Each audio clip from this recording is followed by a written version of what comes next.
C'est sous le soleil qu'elle est la plus belle. Sur la place Saint-Michel, au cœur de la vieille ville, se dresse l'église du même nom, illuminée du blanc des pierres de Cassis avec lesquelles elle a été édifiée. Consacrée en 1867, elle serait la 3e église de Cassis. Lieu de culte, de fête et de tradition, c'est en l'église Saint-Michel que chaque dernier week-end de juin, Saint-Pierre, le patron des pêcheurs, est béni lors de la fête de la mer.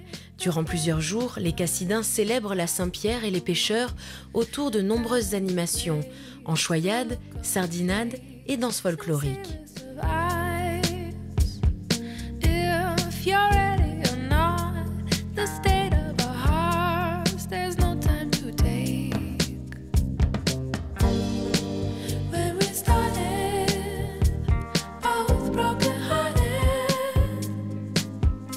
Non loin de l'église, dans le dédale de petites ruelles qui descendent vers le port, se cache un vestige de l'histoire de Cassis, le four banal.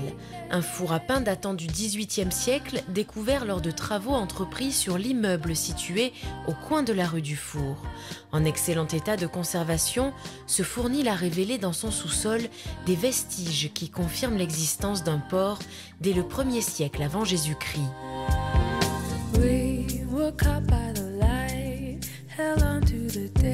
À quelques mètres du four banal, dans une rue parallèle, une façade mérite le coup d'œil, celle de l'ancien hôtel Martin Sauveur.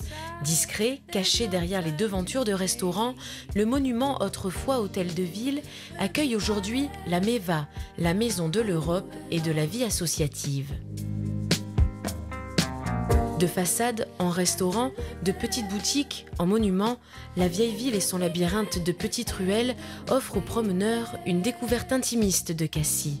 Une balade idéale pour s'éloigner de l'animation du port et pour l'été, trouver un peu de fraîcheur.